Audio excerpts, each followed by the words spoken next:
Hi friends, आप लोगों को स्वागत है आपके यूट्यूब चैनल ईडू हम सफ़र सफलता की ओर।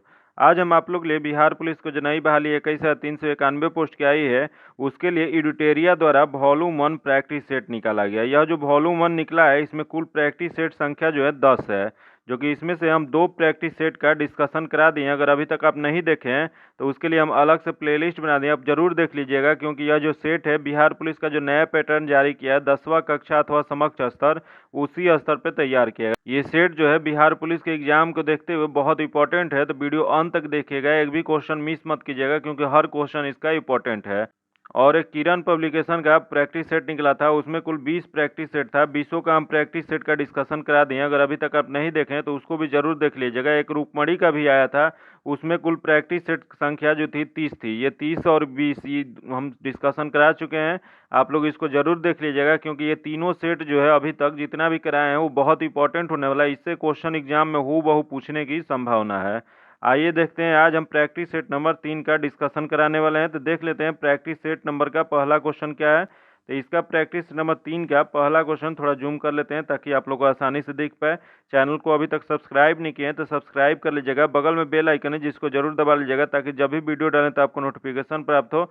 और वीडियो को अभी तक लाइक नहीं किए हैं तो लाइक कर दीजिएगा, दोस्तों के साथ शेयर कीजिएगा। आइए देखते हैं आज का पहला क्वेश्चन। तो पहला क्वेश्चन जो दिया गया कि सेनापति निम्न में से किस प्रकार का शब्द है। बताना आपको कि सेनापति जो शब्द है यह किस प्रकार का शब्द है। तो यह जो शब्द है यौगिक शब्द है। इसका जो आंसर हो जाएगा बी नंबर हो जाएगा। जान लेते हैं यौगिक शब्द होता क्या है। तो वे शब्द जिनमें रूढ़ शब्द के अतिरिक्त एक शब्दांश या उपसर्ग या प्रत्यय या अन्य रूढ़ शब्द आ जाते हैं, उसी को हम लोग क्या कहते हैं, तो यौगिक शब्द कहते हैं। तो यह जो सेनापति क्या है, तो ये यौगिक शब्द है। इसका जो आंसर हो जाएगा बी नंबर हो जाएगा। अगला देख लेते हैं, दिया गया ऊषा पंखा किस प्रकार का संज्ञा है। इसमें बताना है कि ऊषा पंखा जो है वो कौन सा संज्ञा है। तो यह जो संज्ञा हो जाएगा व्यक्तिवाचक संज्ञा हो जाएगा, क्योंकि व्यक्तिवाचक क्या होता है, तो यह किसी भी विशेष व्यक्ति, वस्तु या स्थान के नाम का बोध जो कराता है उसे हम लोग क्या कहते हैं, तो व्यक्तिवाचक संज्ञा कहते हैं। तो यह जो ऊषा पंखा मतलब ऊषा कंपनी का पंखा के बारे में बोध करा रहा है, तो यह किसी व्यक्ति या संबंध या स्थान के बारे में या किसी वस्तु के बारे में बोध करा रहा है, इस वजह से क्या हो जाएगा, तो यह व्यक्तिवाचक हो जाएगा। इसका जो आंसर हो जाएगा ए नंबर हो जाएगा। आगे देख लेते हैं, दिया गया निरोध शब्द में उपसर्ग है। बताना आपको कि निरोग जो शब्द है इसमें कौन सा उपसर्ग है। तो देख लेते हैं, निरोग जो होता है वो किस शब्द से बना है। तो यह जो बना है यह नी प्लस रोग से बना है। तो इसमें उपसर्ग बताना है। उपसर्ग उसे कहते हैं जो ऐसे शब्द जो किसी शब्द के पूर्व जुड़कर उसके अर्थ में परिवर्तन कर दे, किसी भी शब्द के पहले जुड़ के उसके अर्थ में जब परिवर्तन कर देता है उसी को उपसर्ग कहा जाता है। तो ये नी प्लस रोग हो जाएगा, तो इसका उपसर्ग क्या हो जाएगा, तो नी हो जाएगा। इसका जो आंसर हो जाएगा डी नंबर हो जाएगा। अगला देख लेते हैं, दिया गया त्रिव का विलोम शब्द है। बताना आपको कि त्रिव जो शब्द है उसका विलोम शब्द क्या हो जाए। तो जान लेते हैं कि त्रिव मतलब होता क्या है। तो त्रिव मतलब होता है शीघ्र या तुरंत या तेज। तो इसका जो विलोम हो जाएगा मंद हो जाएगा। इसका जो आंसर हो जाएगा ए नंबर हो जाएगा। आगे देख लेते हैं, दिया गया कि अमृत का प्रवाची शब्द नहीं है। इसमें बताना है कि अमृत शब्द का इसमें से प्रवाची कौन सा नहीं है। तो देख लेते हैं, सोम इसका प्रवाची है, सुधा भी प्रवाची है, पीयूष भी प्रवाची है, लेकिन मीठा जो शब्द है यह प्रवाची नहीं है। तो इसका जो आंसर हो जाएगा डी नंबर हो जाएगा। आगे देख लेते हैं, दिया गया कि निम्नलिखित विकल्पों में से शुद्ध रूप का चुनाव कीजिए। यहाँ जो शब्द दिया गया इसमें कौन सा शुद्ध रूप दिया गया है उसका चुनाव करना है। तो इसमें जो शुद्ध लिखा गया वो दर्पण लिखा गया। तो ये कौन सा लिखा गया है, तो यह जो हो जाएगा डी नंबर में जो लिखा गया वो सही है। तो इसका आंसर डी नंबर हो जाएगा। अगला देख लेते हैं, दिया गया है राम पेड़ से गिर गया, रेखांकित शब्दों के कारक भेद के उचित विकल्प को चुनिए। यहाँ दिया गया कि राम पेड़ से गिर गया, इनमें से कौन कारक भेद के उचित विकल्प को बताता है। तो यह जो हो जाएगा आपादान को बताता है। इसका जो आंसर हो जाएगा डी नंबर हो जाएगा। यहाँ जो सेब शब्द है वह किसको रिप्रेजेंट कर रहा है, तो ये आपादान कारक को रिप्रेजेंट कर रहा है। आपादान क्या होता है, तो आपादान कारक का विभक्ति चिन्ह जो होता है से होता है, और से चिन्ह करण कारक का भी होता है, लेकिन वहाँ उसका मतलब साधन से होता है। इस वजह से यहाँ साधन से नहीं है, वह गिरने बता रहा है कि वह गिर रहा है कि या पेड़ से गिर रहा है। तो इस वजह से ये कौन सा हो जाएगा, तो अपादान हो जाएगा। कन्फ्यूजन हो जाता है कि यह करण कारक है या अपादान। तो अपादान जो होता है ये से मतलब उसका रिप्रेजेंट कर रहा है, और करण कारक क्या होता है कि लेकिन वहाँ इसका मतलब साधन जो होता है वो करण कारक का होता है। इस वजह से इसका जो आंसर हो जाएगा डी नंबर हो जाएगा। आगे देख लेते हैं, दिया गया इनमें से कौन युग्म गलत है। इसमें बताना कि इसमें से कौन सा गलत दिया गया है। तो देख लेते हैं इसमें कौन सा गलत दिया गया है। तो पहला दिया गया गाड़ी गाड़ी है, सही है। अगला घोड़ा घोड़े, सही है। अगला वाहन वाहन है, जो कि गलत दिया गया है। यहाँ बहन बहने जो है यह गलत दिया गया, बाकी वस्तु वस्तु है ये भी सही है। तो इसका हमें गलत बताना था, तो इसका आंसर जो जगह सी नंबर हो जाएगा। आगे देख लेते हैं, दिया गया है स्वर संधि कितने प्रकार के होते हैं। बताना है आपको कि स्वर संधि जो होता है वो कितने प्रकार के होते हैं। तो यह जो होते हैं 5 प्रकार के होते हैं। इसका जो आंसर जगह डी नंबर हो जाएगा। आगे देख लेते हैं, दिया गया कि जो दूसरे का उपकार माने उसे क्या कहा जाता है। तो जो दूसरे का उपकार जो मानता है उसे हम लोग कृतज्ञ कहते हैं। इसका जो आंसर हो जाएगा ए नंबर हो जाएगा।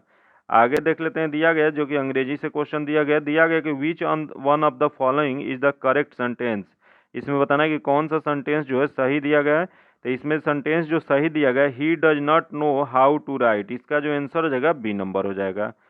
अगला क्वेश्चन दिया गया, the book merchant E of Venice was written by. तो यह बुक जो है किसने लिखा था। यह जो लिखे थे विलियम शेक्सपियर ने लिखे थे। तो इसका जो आंसर हो जाएगा ए नंबर हो जाएगा। अगला देख लेते हैं, दिया गया कि max bet was the chapter is. तो यह जो है शेक्सपियर ड्रामा से ये रिलेटेड है। तो इसका जो आंसर हो जाएगा वह ए नंबर हो जाएगा। अगला देख लेते हैं, दिया गया व्हाट डज एग्जाम्पल इंडिकेट। यहाँ जो what does E G indicate कर रहा है, तो यह जो इंडिकेट कर रहा है या फॉर एग्जाम्पल को इंडिकेट कर रहा है। तो इसका जो आंसर हो जाएगा बी नंबर हो जाएगा। आगे देख लेते हैं, दिया गया कि ऑड इज, और इसमें ओडी कौन क्या है। तो इसका जो सही आंसर हो जाएगा वह हो जाएगा ए नंबर हो जाएगा। आगे देख लेते हैं, दिया गया कि the antonyms are the word of. तो इसमें जो एंटोनिम्स बताना है, तो इसका जो सही आंसर हो जाएगा ऑपोजिट मीनिंग हो जाएगा। इसका जो आंसर हो जाएगा बी नंबर हो जाएगा। आगे देख लेते हैं, दिया गया the verb from a food is क्या हो जाएगा। तो इसका जो हो जाएगा फीड हो जाएगा। इसका आंसर सी नंबर हो जाएगा। आगे देख लेते हैं, दिया गया है कि द ऑब्जेक्टिव फॉर्म बताना है, फॉल्ट का ऑब्जेक्टिव क्या हो जाएगा। तो फॉल्टी हो जाएगा। इसका जो आंसर हो जाएगा ए नंबर हो जाएगा। आगे देख लेते हैं, दिया गया कि which one is not correct. यहाँ दिया गया कि कौन इसमें करेक्ट नहीं है। तो देख लेते हैं इसमें कौन सा करेक्ट नहीं है। तो दिया गया फोटोज इसमें जो है करेक्ट नहीं है। तो इसका जो सही आंसर हो जाएगा डी नंबर हो जाएगा, क्योंकि फोटोज का स्पेलिंग होता है PHOTO होता है, जो कि उसका प्लूरल उसमें एस लग जाता है, लेकिन इसमें क्या लगाया तो ES लगा हुआ है। इसके कारण ये गलत है। तो इसका जो सही आंसर हो जाएगा, गलत ही बताना था, तो इसका आंसर डी नंबर हो जाएगा। आगे देख लेते हैं, दिया गया है the phrase in a nutshell means. तो इसका जो हो जाएगा अर्थ जो होता है इन शॉर्ट हो जाएगा। इसका जो आंसर हो जाएगा सी नंबर हो जाएगा। अगला क्वेश्चन देखते हैं, जो कि जीके जीएस से क्वेश्चन दिया गया निम्नलिखित में से किस वनस्पति जगत के पौधे को शैवाल के नाम से जाना जाता है। आपको बताना है कि वनस्पति जगत के कौन सा पौधा है जिसमें शैवाल के नाम से जानते हैं। तो इसमें जो सही आंसर हो जाएगा, इसका जो हो जाएगा थैलोफाइटा हो जाएगा। थैलोफाइटा क्या होता है। तो थैलाफाइटा को आमतौर पर हम लोग शैवाल के रूप में जानते हैं, क्योंकि इसके अंतर्गत आने वाले जो है जलीय पौधे आने वाले हैं, और इस पौधे के जीवन का प्राचीन रूप शामिल होता है। तो इस वजह से क्या हो जाएगा, इसका आंसर बी नंबर हो जाएगा। यहाँ देख लेते हैं, ब्रायोफाइटा है। ब्रायोफाइटा क्या है। तो ब्रायोफाइटा वनस्पति जगत का एक बड़ा वर्ग है, जो कि इसके अंतर्गत वे सभी पौधे आते हैं जिसमें वास्तविक संवहन ऊतक नहीं होते हैं। याद रखिएगा, क्वेश्चन पूछ देगा कि ब्रायोफाइटा के अंतर्गत कौन से पौधे आते हैं। तो ये पौधे जो आते हैं इसमें जिसमें वास्तविक संवहन ऊतक नहीं होते हैं, उसी को हम लोग ब्रायोफाइटा कहते हैं, इसी के अंतर्गत आते हैं। तो इसका जो आंसर क्या हो जाएगा, तो इसका आंसर बी नंबर हो जाएगा। आगे देख लेते हैं, दिया गया कि निम्नलिखित में से कौन से कोलाइड फोम का उदाहरण है। बताना है आपको कि कौन इसमें दिया गया है जो कोलाइड फोम का उदाहरण है। तो इसका जो सही आंसर हो जाएगा यह हो जाएगा स्पंज हो जाएगा। इसका आंसर जो जाएगा सी नंबर हो जाएगा। आगे देख लेते हैं, दिया गया कि निम्नलिखित में से कौन से रोग मच्छर के काटने से नहीं होता है। बताना आपको कि मच्छर के काटने से इनमें से कौन सा रोग नहीं होता है। तो देख लेते हैं, सबसे पहले दिया गया हेपेटाइटिस। हेपेटाइटिस जो है यह मच्छर के काटने से नहीं होता है, जबकि यह यकृत की सूजन के कारण होता है। अगला दिया गया मलेरिया, जो कि मलेरिया मच्छर के काटने से होता है। फील फाव भी मच्छर का काटने से होता है। अगला है डेंगू, ये भी मच्छर के काटने से होता है, लेकिन हेपेटाइटिस जो है मच्छर के काटने से नहीं होता है। तो इसका जो आंसर हो जाएगा ए नंबर हो जाएगा। आगे देख लेते हैं हम लोग, खनिज पदार्थ स्रोतों का निम्नलिखित में से कौन सा युग्म सही है। इसमें बताना है कि कौन सा सही है। तो देख लेते हैं, सबसे पहला दिया गया विटामिन ए, जो कि पपीता सही है। अगला है लौह पालक से, ये भी सही है। तो इसका 1 और 2 दोनों सही हो जाएगा। तो देख लेते हैं, इसका जो सही आंसर हो जाएगा ए नंबर हो जाएगा। यहाँ दिया गया विटामिन ई, क्वेश्चन पूछ देगा कि विटामिन ए का रासायनिक नाम क्या है। तो विटामिन ए का रासायनिक नाम होता है रेटिनॉल होता है। याद रखिएगा, ये सब क्वेश्चन पूछ देता है। आइए देख लेते हैं, दिया गया किसी मोमबत्ती का ज्वाला के पूर्ण दहन के बाह्य क्षेत्र का रंग कैसा होता है। तो इसका रंग जो होता है नीला होता है। याद रखिएगा, इसका जो आंसर हो जाएगा सी नंबर हो जाएगा। जैसे जब मोमबत्ती जलता है तो उसको 3 क्षेत्रों में बांटा गया है। कैसे कैसे। तो सबसे पहला जो होता है भीतरी क्षेत्र रखा गया है, जो कि सबसे ठंडा भाग होता है। फिर उसके बाद जो होता है जिसमें दहन नहीं होता है। याद रखिएगा, भीतरी जो क्षेत्र होता है जो सबसे ठंडा भाग होता है उसमें दहन या ज्वलन नहीं होता है। फिर अगला जो होता है मध्य क्षेत्र, मध्य क्षेत्र में क्या होता है तो चमकीला या दीप्तीय क्षेत्र, आंशिक दहन होता है उसमें। फिर अगला जो होता है तीसरा भाग जो होता है जिसे हम लोग बाहरी क्षेत्र के नाम से जानते हैं, वह जो होता है हल्का नीला रंग का होता है। तो इसमें हल्का बाहरी पूछा है, तो इसका जो आंसर हो जाएगा सी नंबर हो जाएगा। निम्नलिखित में से कौन सी एक बहिर्जनित बल है, इसमें बताना है कि बहिर्जनित बल इसमें से कौन सा है। तो सबसे पहले देख लेते हैं, यहाँ दिया गया भूस्खलन। भूस्खलन क्या होता है तो भूस्खलन जो होता है कहीं पहाड़ से या कहीं भी छोटे छोटे पहाड़ पत्थरों के रूप में या बड़ा मलबा के रूप में जो गिरता है या अपने स्थान से जो दूसरे स्थान पे गिरने लगता है, उसी को हम लोग भूस्खलन कहते हैं। अगला दिया गया भूकंप। भूकंप क्या होता है तो जमीन के अंदर ये उत्पन्न होने वाला एक है, जो कि इसके तहत क्या होता है कि पृथ्वी का जो सतह है वो डोलने लगता है, तो उसी को हम लोग भूकंप कहते हैं। अगला दिया ज्वालामुखी। ज्वालामुखी जो होता है या गोलाकार छिद्र अथवा खुला हुआ भाग जिसके होकर पृथ्वी के अत्यंत ताप भूगर्भ से गैस तरल लावा के रूप में बाहर निकलने लगता है, तो वही इसका ज्वालामुखी कहलाता है। तो यह जो इसका आंसर हो जाएगा क्या हो जाएगा तो सी नंबर हो जाएगा, ज्वालामुखी इसका आंसर हो जाएगा। अगला देख लेते हैं, दिया गया निम्नलिखित में से कौन से पौधे में प्रजनन का अलैंगिक रूप नहीं है। इसमें बताना कि प्रजनन का पौधे में कौन अलैंगिक रूप नहीं है। तो देख लेते हैं, इसमें पहला दिया गया कायिक प्रवर्धन, अगला दिया मुकुलन, अगला दिया परागन। तो इसमें जो नहीं है वह परागन नहीं है, तो इसका जो आंसर हो जाएगा सी नंबर हो जाएगा।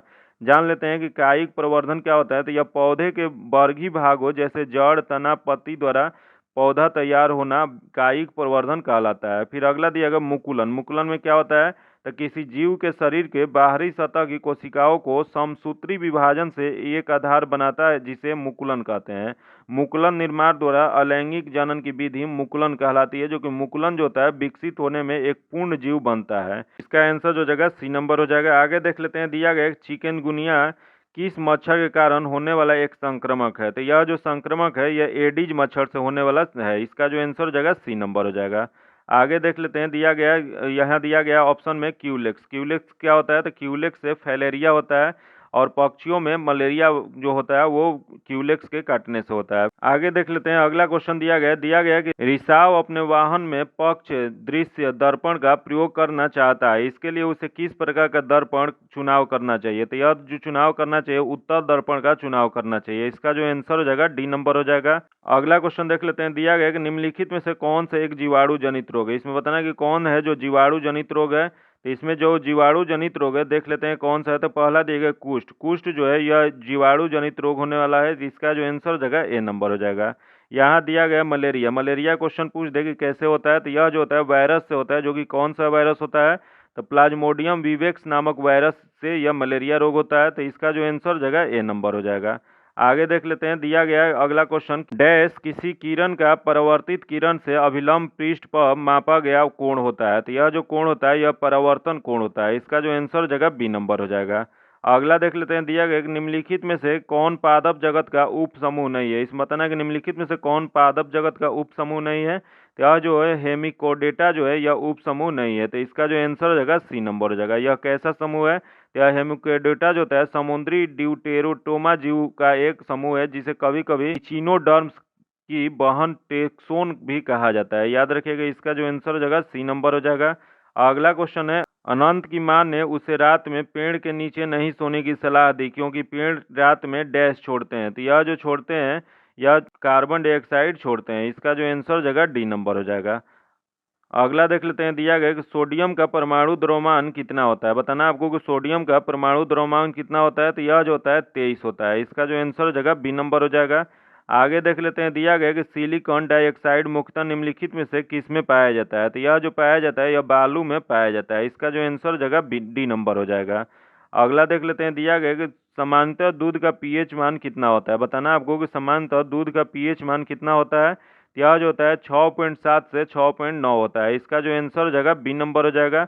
यही क्वेश्चन पूछ दे कि पीएच मान, पीएच का फुल नेम क्या होता है। तो पीएच का फुल नेम होता है पावर ऑफ हाइड्रोजन, यानी उसी को हिंदी में किस नाम से जानते हैं तो हिंदी में उसे हम लोग हाइड्रोजन की शक्ति के नाम से जानते हैं, जो कि हाइड्रोजन के अणु किसी चीज के उसकी अम्लीय या क्षारीय प्रवृत्ति को तय करता है। जैसे अम्लीय क्या होता है तो अम्लीय जो होता है पदार्थ जिसकी पीएच वैल्यू 7 से कम होता है उसे अम्ल कहते हैं, एसिड कहते हैं।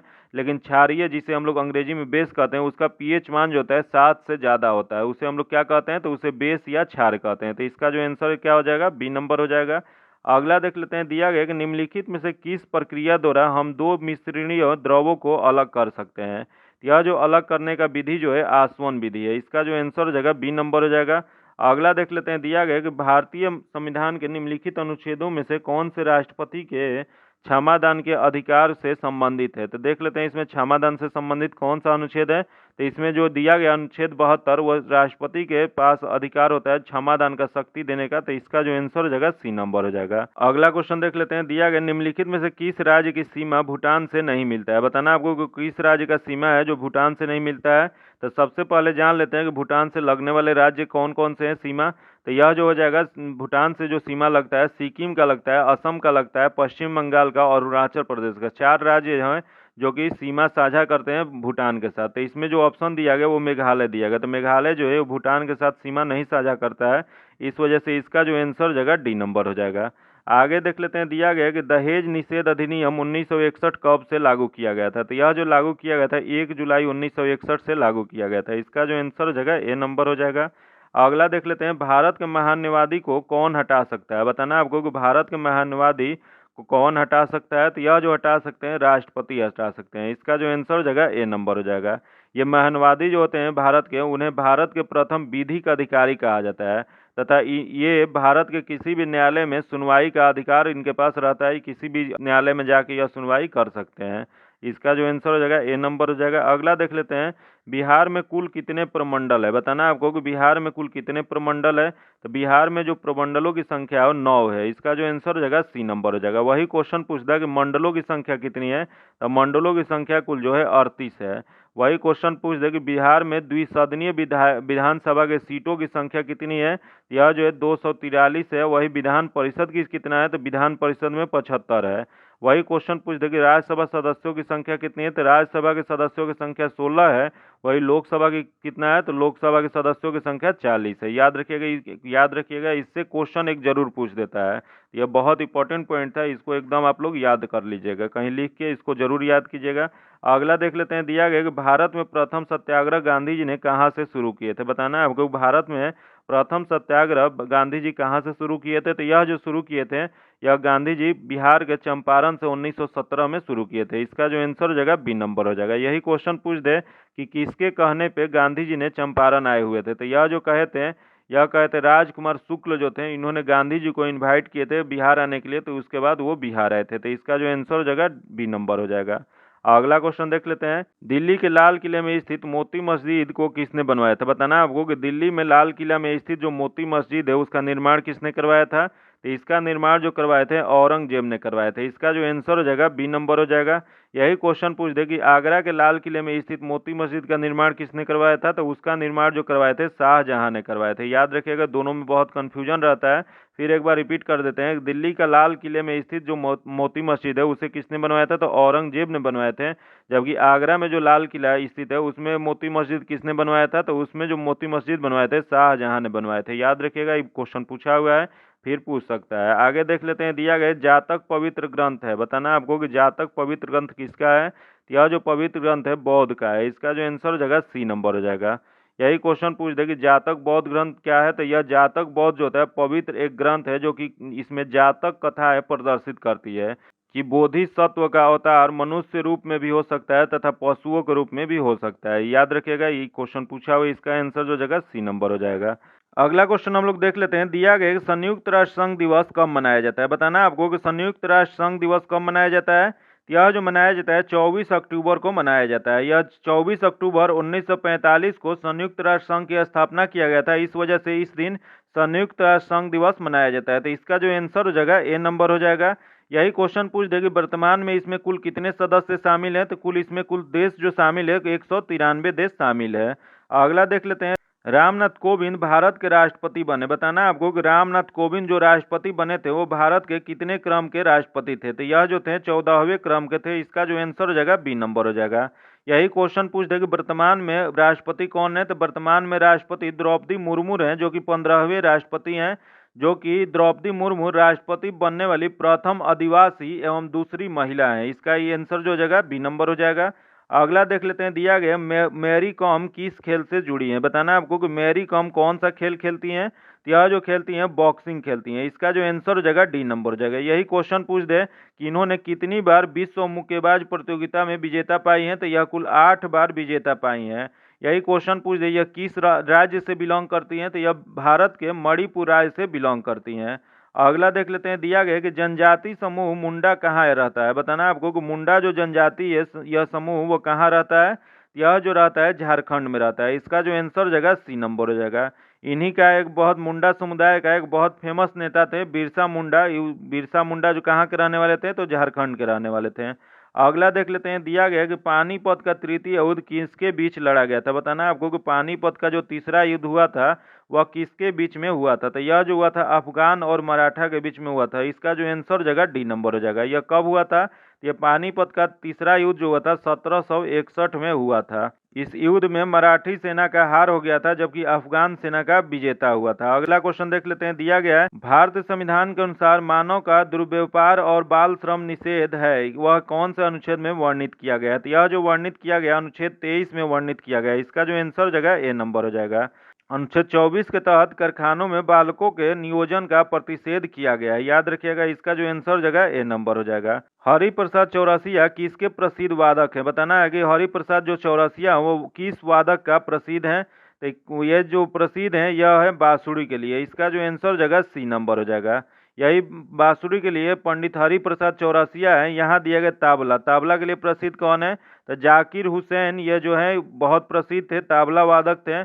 और उस्लाख जो थे ये भी ताबला वादक थे। फिर यहाँ दिया गया सरोद। सरोद में क्या है, अमजद अली खां जो थे यह प्रसिद्ध थे। अगला है शहनाई। शहनाई जो था यह बिस्मिल्लाह खां बहुत प्रसिद्ध थे। अगला देख लेते हैं, भारत में सर्वोच्च न्यायालय के न्यायाधीशों को सेवानिवृत्ति आयु कितना है। यह जो आयु है यह 65 वर्ष है। इसका जो आंसर हो जाएगा बी नंबर हो जाएगा। अगला देख लेते हैं क्वेश्चन, हमारे राष्ट्रीय प्रतीक अशोक चक्र में कितने आरे हैं। बताना है आपको कि हमारा राष्ट्रीय प्रतीक अशोक चक्र जो है उसमें कितने आरे हैं। तो इसमें कुल आरे की संख्या जो है 24 है। इसका जो आंसर हो जाएगा डी नंबर हो जाएगा। अगला क्वेश्चन है, हाटक निम्न में से किस महाजनपद की राजधानी है। बताना है कि हाटक जो है वो महाजनपद की राजधानी कहाँ है। तो याद रखिएगा, इसका जो राजधानी हो जाएगा कंबोज हो जाएगा। इसका जो आंसर हो जाएगा बी नंबर हो जाएगा। यहाँ देख लेते हैं, असमक दिया गया। असमक की राजधानी क्या है, तो पोटली या पोतन जो है यह असमक की, जो कि यह दक्षिण भारत का एकमात्र महाजनपद है। अगला दिया गया गंधार। गंधार की राजधानी क्या है, तक्षशिला, जो कि वर्तमान पाकिस्तान में यह पड़ता है। फिर यहाँ दिया गया सूरसेन। सूरसेन का राजधानी क्या है, तो वर्तमान उत्तर प्रदेश के मथुरा इसकी राजधानी थी। इसका जो आंसर हो जाएगा बी नंबर हो जाएगा। याद रखिएगा। आगे देख लेते हैं, क्वेश्चन दिया गया है कि संविधान के किस अनुच्छेद के अंतर्गत राष्ट्रपति किसी मामले में सर्वोच्च न्यायालय की सलाह ले सकते हैं। बताना है आपको कि सर्वोच्च न्यायालय से किस अनुच्छेद के तहत राष्ट्रपति सलाह ले सकते हैं। तो यह जो सलाह ले सकते हैं अनुच्छेद 143 के तहत ले सकते हैं। इसका जो आंसर हो जाएगा बी नंबर हो जाएगा। आगे देख लेते हैं, क्वेश्चन दिया गया वन रिपोर्ट 2019 के अनुसार देश में सर्वाधिक वन क्षेत्र किस राज्य में स्थित है। तो सर्वाधिक वन क्षेत्र जो स्थित है मध्य प्रदेश में स्थित है। इसका जो आंसर हो जाएगा सी नंबर हो जाएगा। याद रखिएगा, यही क्वेश्चन पूछ देंगे दूसरा स्थान किसका है, तो दूसरा स्थान जो है अरुणाचल प्रदेश का है। वही तीसरा स्थान किसका है, तो तीसरा स्थान छत्तीसगढ़ का है। अगला क्वेश्चन देखते हैं, दिया गया संयुक्त राष्ट्र शरणार्थी उच्चायोग का मुख्यालय कहाँ स्थित है। तो यह इसका मुख्यालय जो स्थित है जिनेवा में स्थित है। इसका जो आंसर हो जाएगा बी नंबर हो जाएगा। जिसकी इसका स्थापना कब किया गया था, तो इसकी स्थापना किया गया था 1950 में किया गया था। अगला देख लेते हैं, दिया गया है कि अकबर ने अपनी राजधानी को आगरा से फतेहपुर सीकरी किस वर्ष स्थानांतरित किए थे। तो यह जो स्थानांतरित किए थे 1571 में किए थे। इसका जो आंसर हो जाएगा सी नंबर हो जाएगा। यही क्वेश्चन पूछ दे कि दास प्रथा का अंत कब किए थे। तो दास प्रथा का अंत जो किए थे 1562 में किए थे। वही क्वेश्चन पूछ दे कि तीर्थ यात्रा का समाप्त कब किए थे। तो यह जो किए थे 1563 में किए थे। जबकि जजिया कर का समाप्त कब किए थे, तो 1564 में किए थे। वही क्वेश्चन पूछ दे कि मजहर की घोषणा कब किए थे। तो ये 1579 में किए थे। याद रखिएगा, ये चारों पांचों क्वेश्चन जो यहाँ था बहुत इंपॉर्टेंट था। ये सब क्वेश्चन पूछ देता है, तो आप लोग कहीं कॉपी में इसको नोट कर लीजिएगा। अगला देख लेते हैं, लोकसभा में गणपूर्ति कोरम के संबंध में कौन सा कथन सही है। इसमें बताना कि कौन सा सही है। तो देख लेते हैं, पहला दिए गए स्पीकर सहित कुल सदस्यों की संख्या 1/10 होना चाहिए, जो कि इसका पहला ही सही है। तो इसका आंसर जो जगह ए नंबर हो जाएगा। अगला क्वेश्चन देख लेते हैं। दिया गया है कि लोक लेखा समिति के अध्यक्ष की नियुक्ति कौन करता है। बताना है आपको कि लोक लेखा समिति के अध्यक्ष जो होते हैं उनकी नियुक्ति कौन करते हैं। तो यह जो करते हैं लोकसभा स्पीकर करते हैं। इसका जो आंसर हो जाएगा सी नंबर हो जाएगा। अगला क्वेश्चन देख लेते हैं। दिया गया है कि ओजोन परत संरक्षण दिवस किस तिथि को मनाया जाता है। बताना है आपको कि ओजोन परत संरक्षण दिवस कब मनाया जाता है। यह जो मनाया जाता है 16 सितंबर को मनाया जाता है। इसका जो आंसर हो जाएगा वह बी नंबर हो जाएगा। 16 सितंबर 1987 को कनाडा के मॉन्ट्रियल में ओजोन क्षरण पदार्थों को उत्पादन को सीमित करने हेतु 33 देशों का समझौता पर हस्ताक्षर किया गया था। इसी वजह से 16 सितंबर को ओजोन क्षरण दिवस मनाया जाता है। याद रखिएगा, इसका आंसर बी नंबर हो जाएगा। अगला क्वेश्चन देख लेते हैं। निम्नलिखित में से कौन सा दर्रा शिमला को तिब्बत से जोड़ता है। बताना आपको कौन सा दर्रा जो है शिमला को तिब्बत से जोड़ता है। तो इसमें जो दिया गया है ये सिपकिल्ला दर्रा, यह जो है शिमला को तिब्बत से जोड़ता है। इसका जो आंसर हो जाएगा ए नंबर हो जाएगा। यही क्वेश्चन पूछ दे कि नाथुला दर्रा कहाँ किसके किसके बीच है। तो नाथुला दर्रा जो है भारत और चीन के बीच में है। वही क्वेश्चन पूछ दे कि यह बनिहाल दर्रा किसके किसके बीच है। तो यह जो स्थित है श्रीनगर और जम्मू कश्मीर के बीच है। अगला दिया है बुर्जिल दर्रा जो है यह गिलगिट और श्रीनगर के बीच स्थित है। याद रखिएगा, ये भी इंपॉर्टेंट है, इससे क्वेश्चन एक पूछ देता है। अगला देख लेते हैं। दिया गया कि संविधान सभा का अंतिम बैठक कब हुआ था। बताना वो कुछ संविधान सभा का अंतिम बैठक कब हुआ था। यह जो हुआ था 24 जनवरी 1950 को हुआ था। इसका जो आंसर हो जाएगा बी नंबर हो जाएगा। वही क्वेश्चन पूछ देगी उस दिन संविधान सभा के द्वारा डॉक्टर राजेंद्र प्रसाद को भारत का प्रथम राष्ट्रपति चुना गया था। जबकि भारत का संविधान पूरी तरह से कब से लागू हुआ। तो पूरी तरह से 26 जनवरी 1950 से लागू हुआ था। आगे देख लेते हैं। किस वर्ष गोवा भारत संघ राज्य बना था। बताना आपको कि किस वर्ष गोवा भारत संघ का राज्य बन गया था। तो यह बना था 1987 में बना था। इसका जो आंसर हो जाएगा डी नंबर हो जाएगा। यही क्वेश्चन पूछ दे गोवा कौन सा क्रम का राज्य बना था। तो यह जो बना था 25वां राज्य बना था। यही क्वेश्चन पूछ सकता है कि क्षेत्रफल की दृष्टि से भारत का सबसे छोटा राज्य कौन सा है। तो सबसे छोटा राज्य जो है वो गोवा है। जबकि वही क्वेश्चन पूछ दे कि जनसंख्या में इसका कौन सा स्थान आता है। तो जनसंख्या में गोवा का स्थान जो होता है सबसे छोटा में चौथा स्थान आता है। फिर यही क्वेश्चन पूछ दे कि इसकी राजधानी कहाँ है। तो इसकी राजधानी पणजी है। उसके बाद इसकी भाषा कौन सी बोली जाती है यहाँ। तो यहाँ जो भाषा बोली जाती है कोंकणी भाषा बोली जाती है। याद रखिएगा, ये सब क्वेश्चन पूछ देता है एग्जाम में। अगला देख लेते हैं। भारत में पिछड़े वर्ग को परिभाषित करने तथा सूची बनाने और उसकी समस्या को जानने के लिए एक आयोग बनाने के संबंधित प्रावधान भारतीय संविधान के किस अनुच्छेद में है। तो इसकी अनुच्छेद जो चर्चा किया गया अनुच्छेद 340 में चर्चा किया गया है। इसका जो आंसर हो जाएगा सी नंबर हो जाएगा। आगे देख लेते हैं। दिया गया कि सर्वोच्च न्यायालय ने 27% आरक्षण की घोषणा को कब वैध माना था। यह जो वैध माने थे 1992 में माने थे। इसका जो आंसर हो जाएगा सी नंबर हो जाएगा। अगला देख लेते हैं। दिया गया कि निम्न में से किसे ब्रिटिश युग को केंद्रीय लेजिस्लेटिव असेंबली तथा स्वतंत्र भारत का संसद में अध्यक्ष का पद संभाले थे। तो यह जो अध्यक्ष का पद जो संभाले थे जीबी मावलंकर ने संभाले थे। इसका जो आंसर हो जाएगा बी नंबर हो जाएगा। ब्रिटिश युग की केंद्रीय लेजिस्लेटिव असेंबली तथा स्वतंत्र भारत के संसद की अध्यक्षता जो किए थे जेबी मावलंकर थे। जो कि ब्रिटिश युग में मावलंकर वर्ष 1946 से 4 अगस्त 1947 तक केंद्रीय लेजिस्लेटिव असेंबली के अध्यक्ष रहे थे। जबकि भारत के स्वतंत्र होने पे इन्हें लोकसभा के प्रथम अध्यक्ष के रूप में बनाया गया था। जो कि 1952 से 1956 तक रहे थे। और वही 1937 से 1946 के दौरान बम्बई प्रांत के लेजिस्लेटिव असेंबली के अध्यक्ष भी इन्होंने रहे थे। याद रखिएगा, इसका जो आंसर हो जाएगा बी नंबर हो जाएगा। अगला क्वेश्चन देख लेते हैं। दिया गया है डॉक्टर राजेंद्र प्रसाद को 9 अगस्त 1942 को गिरफ्तार करके भेजा गया था। यह जो भेजा गया था बांकीपुर जेल में भेजा गया था, जो कि पटना में पड़ता है। इसका जो आंसर हो जाएगा क्या हो जाएगा। तो डी नंबर हो जाएगा। अगला देख लेते हैं। दिया गया कि भारत छोड़ो का नारा किसके द्वारा दिया गया था। बताना आपको कि भारत छोड़ो का नारा किसने दिया था। यह जो नारा दिए थे यूसुफ अली ने दिए थे। इसका जो आंसर हो जाएगा सी नंबर हो जाएगा। अगला देख लेते हैं। क्वेश्चन दिया गया है कि किस राज्य की पुलिस ने तीर्थ या पर्यटन स्थलों पर स्वच्छता बनाए रखने के लिए ऑपरेशन मर्यादा शुरू किए हैं। तो यह जो शुरू किया गया उत्तराखंड में शुरू किया है। अब जो क्वेश्चन है करंट का क्वेश्चन है, इसको आप लोग जरूर याद रखिएगा क्योंकि क्वेश्चन जो है करंट का इससे आने की बहुत संभावना होगी। तो देख लेते हैं। इसका जो आंसर हो जाएगा ए नंबर हो जाएगा। अगला क्वेश्चन देख लेते हैं। 5 मई को नीरज चोपड़ा ने 88.67 मीटर दूर भाला फेंक कर डैश में आयोजित डायमंड लीग की किताब अपने नाम किए हैं। यह जो किए हैं यह दोहा में किए हैं। इसका जो आंसर हो जाएगा सी नंबर हो जाएगा। अगला क्वेश्चन देख लेते हैं। अंतर्राष्ट्रीय गैर लाभकारी संगठन रिपोर्ट्स विदाउट बॉर्डर्स द्वारा जारी विश्व प्रेस स्वतंत्रता सूचकांक 2023 में भारत की रैंकिंग क्या है? तो भारत की जो रैंकिंग है 161वीं है। इसका जो आंसर हो जाएगा डी नंबर हो जाएगा। अगला देख लेते हैं, दिया गया है जो कि अगला क्वेश्चन, रूस के यान नेपोमनियाची को हराकर डिंग इरेन किस देश के प्रथम पुरुष विश्व शतरंज चैंपियनशिप बन गए हैं? तो यह जो बने हैं चीन के बने हैं। इसका जो आंसर हो जाएगा डी नंबर हो जाएगा। अगला क्वेश्चन देखते हैं। प्रथम आसियान एशियाई मेरीटाइम एक्सरसाइज 2023 की मेजबानी किस देश द्वारा की गई है? तो यह जो किया गया यह सिंगापुर के द्वारा किया गया। इसका जो आंसर हो जाएगा डी नंबर हो जाएगा। अगला क्वेश्चन देख लेते हैं। भारत ने चक्रवात मोचा से प्रभावित किस देश में लोगों को मानवीय सहायता प्रदान करने के लिए ऑपरेशन करुणा शुरू किया था? यह जो शुरू किए थे म्यांमार के। इसका जो आंसर हो जाएगा बी नंबर हो जाएगा।